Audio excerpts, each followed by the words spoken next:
बिस्मिल्लाहिर्रहमानिर्रहीम अस्सलाम वालेकुम। मेरा नाम अनस और मैं आप सबको वेलकम करता हूँ इस कुरानिक ग्रामर कोर्स में। और so starting off with some basic question के what is this course all about. तो ये हमारे पास सिंपल कुरानिक ग्रामर कोर्स है और इसके अंदर हम फोकस करेंगे कुरानिक ग्रामर के ऊपर। वो लोग भी ये वाला कोर्स ले सकते हैं जो अरबिक से फेमिलियर नहीं है और लेकिन वो कुरान समझना चाहते हैं तो वो ये कोर्स ले सकते हैं। तो सेकंड क्वेश्चन ये है कि why you need this course. तो इसका जवाब मैं पहले ही दे चुका हूँ कि वो लोग जो कुरान को समझना चाहते हैं और अरबिक से भी फेमिलियर नहीं हैं तो उनके लिए ये कोर्स बेसिकली बेसिक्स हम यहाँ कवर करेंगे। तो नेक्स्ट क्वेश्चन हमारा ये कि how will cover this course. तो कवर हम इसे इस तरह करेंगे कि हम अपने हर लेक्चर को 3 पार्ट्स में डिवाइड करेंगे, जिसके अंदर हमारा पहला पार्ट इंट्रो का होगा। उसमें मैं आपको बेसिक बताऊंगा कि हमने इस लेक्चर में क्या पढ़ना है और उसके बाद उसको समझने के लिए हम एक इन्फोग्राफिक व्यू लेंगे जो हमने इंट्रो लिया होगा उस लेक्चर का। और this will not take more than 3 to 4 minutes. और उसके बाद हम इन दोनों को कंबाइन करके कुरानिक एग्जांपल्स देखेंगे जिससे हमारा विज़न और ब्रॉड होगा और हमें कॉन्सेप्ट्स क्लियर होंगे जो हमने इस इन्फोग्राफिक व्यू में देखा होगा और जो हमने इंट्रो में सुना होगा। तो ये बेसिकली एक ओवरव्यू है इस कोर्स का, कुरानिक ग्रामर कोर्स का, जो कि हम आज से स्टार्ट करने लगे हैं। तो इंशाल्लाह हम लेक्चर नंबर 1 में ये तीनों पार्ट्स कवर करते हैं।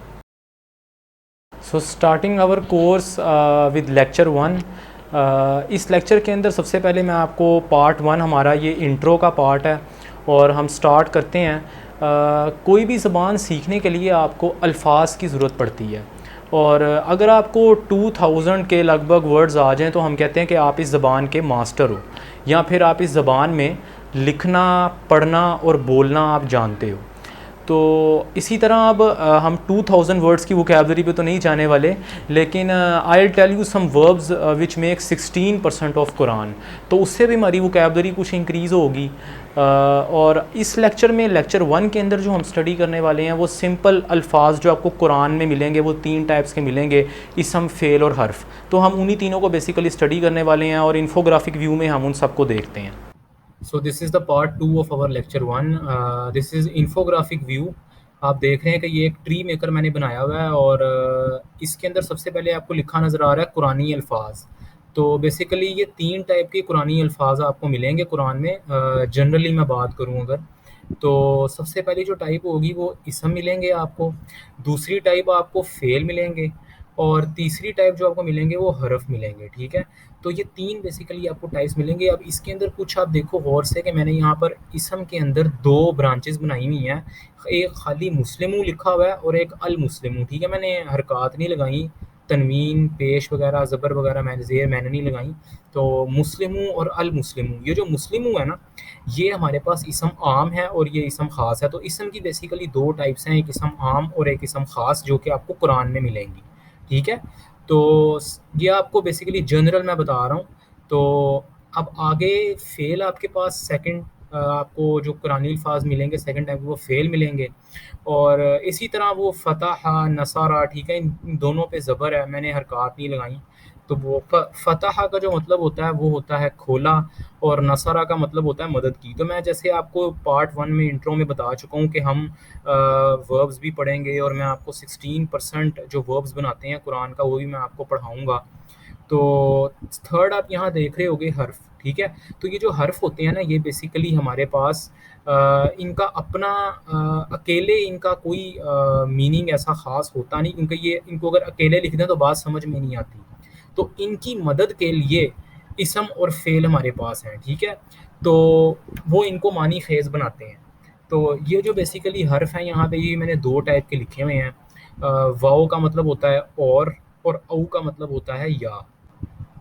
तो ये बेसिकली हमारा एक इन्फोग्राफिक व्यू था इस सारे लेक्चर 1 का, जो कि मैंने आपको आज पढ़ाना है। और आज हम बेसिकली सिंपल इसम को पढ़ेंगे और कुछ कुरानिक एग्जांपल्स, और फिर हम अपना ये वाला लेक्चर ख़त्म करते हैं इंशाल्लाह। तो लास्ट जो पार्ट 2 था इन्फोग्राफिक व्यू, उसमें मैंने आपको बताया था, सिंपल एक ओवरव्यू दिया था, आप उसको समझ लो कि इसम, फ़ेल और हर्फ कुरान में आपको कितने टाइप के अल्फाज मिलेंगे। और मैंने आपको कुछ 2 एग्जांपल्स ही मैंने दे दी थी, तो वो सिंपल जनरल बेसिक एग्जांपल्स थी। अब हम अपना लेक्चर 1 का पार्ट 3 स्टार्ट करते हैं। पार्ट 3 के अंदर हमारे पास जो मैंने आपको पढ़ाना है, सिंपल इसम आम और इसम ख़ास के बारे में बताऊंगा, और उसके बाद हम इसम ख़ास की कुरानिक एग्जांपल्स को स्टडी करेंगे। तो सबसे पहले मैं आपको पार्ट 3 स्टार्ट करवाता हूँ हमारे लेक्चर 1 का। तो ये अगर आप यहाँ एक वर्ड देखो, ये लिखा हुआ है वलादुन। अब इसके आखिरी हरफ पे आप गौर करो तो तनवीन है, मैंने यहाँ पे रेड मार्कर से तनवीन बनाई है। अब इसम का आपको सबसे पहले बताता चलूँगा, किसी भी चीज़, जगह, इंसान का नाम या किसी की सिफ़त, ये 4 चीज़ें हमारे पास इसम की डेफिनेशन में आती हैं। अब कुरान में जब भी आप किसी इसम के आखिरी हरफ पर तनवीन देख लो, जैसे कलमुन किसी चीज़ का नाम और मस्जिदुन जगह का नाम, इसी तरह आप आखिर में देखोगे तनवीन आ रही है दोनों के, कलमुन के भी और मस्जिदुन के भी। तो यहाँ पर अगर आप गौर कर सको तो वलादुन, और ये वलादुन इसम आम है। तो इसका जब आप तर्जुमा करोगे ना उर्दू में, तो आपने कुछ कीवर्ड्स याद रखने हैं इसका तर्जुमा करते वक्त। आप इसका तर्जुमा करते वक्त कोई लगाओगे, कोई एक लगाओगे, या फिर आप खाली एक लगाओगे, या फिर आप कुछ लगाओगे। तो ये 4 कीवर्ड्स हैं जो बेसिकली आपको कुरान में मिलेंगे जब भी आपको इसम आम मिलेगा। और इसम ख़ास आपको जब भी कुरान में मिलेगा तो आपको कभी भी उसके साथ ये कीवर्ड्स नहीं मिलेंगे, ठीक है। अब अगर आपने इसम आम से इसम ख़ास बनाना है तो कैसे बनाना है, वो आप यूँ ही समझ लो कि मैं आपको इसम ख़ास समझा रहा हूँ कि इसम ख़ास कुरान में आपको कैसे मिलेगा। तो अब बेसिकली ये हमारे पास इसम आम था। अब जब आप इसके आखिर से तनवीन गिरा दो, ये हमने तनवीन गिरा दी, ठीक है। यहाँ पे तनवीन नहीं है, देखो यहाँ पे खाली पेश है, मैंने रेड मार्कर से लिखा है, और स्टार्ट में आप अल लगा दो, अल, ठीक है। तो ये वलादुन से अल वलादू हो गया, ठीक है। इसम आम से इसम ख़ास हो गया, और यहाँ पे कोई था तर्जुमे में और यहाँ कोई नहीं लगा। तो ये एक बड़ी सिंपल मैंने आपको एग्जांपल दे दी है। और इसी तरह कलमुन है, यहाँ पे अल कलमू हो गया, आखिर स्टार्ट में अल लग गया और आखिर से तनवीन गिर गई, ठीक है। यहाँ पे कोई कलम इसका तर्जुमा होगा और यहाँ पे कलम, ठीक है।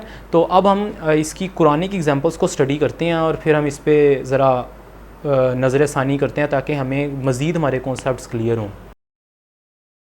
सो लेक्चर नंबर 1 का पार्ट 3 हम कंटिन्यू करते हैं, जिसके अंदर मैंने आपको कहा था कि मैं आपको कुरानिक एग्जांपल्स बताऊंगा। तो ये मैंने कुछ कुरानिक एग्जांपल्स लिख ली हैं, लेकिन इससे पहले मैं आपको एक बात करना चाहता हूँ कि एक ऐप है इजी कुरान व हदीस के नाम से, मैं लिंक डिस्क्रिप्शन में शेयर करूँगा, और वो ऐप आपने डाउनलोड करनी है। और मैं यहाँ जितनी भी आयतें बताया करूँगा ना, आपने उनकी वहाँ पे तफसीर भी गिवन है, और अगर आपके पास कोई भी ऐसी किताब हो तफसीर की घर में जो आप ख़ुद पढ़ सकते हो तो आप ख़ुद भी पढ़ें। तो यहाँ मैं जितनी भी आयतें शेयर करूँगा, आपने वो आयतें ज़रूर उनको फ़ोकस करना है, और ये लफ्ज़ भी आपने गौर करने हैं जिनके मैं आपको तर्जुमे बता रहा हूँ लेक्चर के हिसाब से, ठीक है। तो इंशाल्लाह ये आपको बहुत मज़ा आएगा कुरान पढ़ने का इस तरह। और मैं रेकमेंड करूँगा कि आप साथ तफसीर भी पढ़ा करें, बेशक रोज़ की एक आयत ही पढ़ें लेकिन साथ तफसीर भी पढ़ें। तो अब हम स्टार्ट करते हैं। पहली जो मैंने एग्ज़ाम्पल लिखी है, ये आयत दैन कहते हैं इसको, ठीक है। इसमें अल्लाह ताला ने कर्ज़ के कुछ मामला ज़िक्र किए हैं। ये हमारे पास आयत दैन है, और ये सूरह बकरा की 282 आयत है, जिसमें से मैंने ये लफ्ज़ लिया है अल हक़ु। अब देखो कि यहाँ अल लगा हुआ है और आखिर में पेश है, तनवीन भी नहीं है, इसका मतलब ये इसम ख़ास है। तो इसका जो उर्दू में तर्जुमा बनेगा वो हक़ बनेगा। अगली जो मैंने एग्जांपल लिखी है, ये भी सूरह बकरा में से ही मैंने लिखी है, और ये आयत 266 है।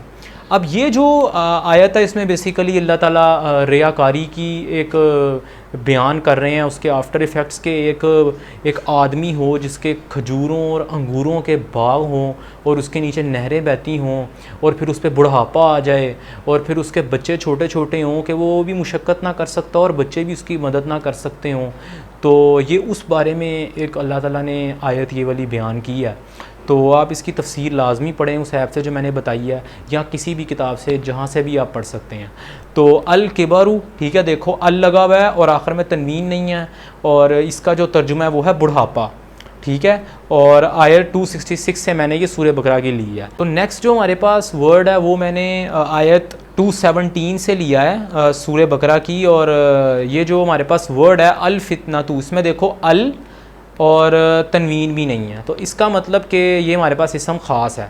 अब देखो कि मैंने सब में ये रेड मार्कर से शो किया है, ठीक है, जहाँ जहाँ भी पहचानी आ रही है इसम ख़ास की, ठीक है। ऐसे ही आप ऑर्गेनाइज वे में चलोगे तो इंशाल्लाह बहुत आसान हो जाएगा कुरान को समझना। तो अब ये जो आयत है 217, इसमें अल्लाह ताला बेसिकली हुर्मत वाले महीने बयान कर रहे हैं कौन से हैं, ठीक है। तो वो 4 महीने हैं हुर्मत वाले, ठीक है। तो वो अल्लाह ताला ने इसमें बयान किया। तो यही मैं आपको रेकमेंड करूँगा और सजेस्ट करूँगा कि आप कुरान को जितना ज़्यादा हो सकता है समझों तफसीरों से, और इस तरह ही हम दुनिया और आखिरत में कामयाब हो सकते हैं। तो अल्लाह ताला हमें अमल करने की तौफ़ीक अता फ़रमाए। और ये हमारा लेक्चर नंबर 1 था। आज हम यहाँ पे लेक्चर नंबर 1 ख़त्म करते हैं, और इंशाल्लाह लेक्चर नंबर 2 में भी हम इसी पेस के साथ और इसी स्टाइल के साथ हम चलेंगे 3 पार्ट्स में। तो तब तक के लिए आप अपना ख्याल रखें, और लेक्चर 2 में मिलते हैं, और अल्लाह हाफ़िज़।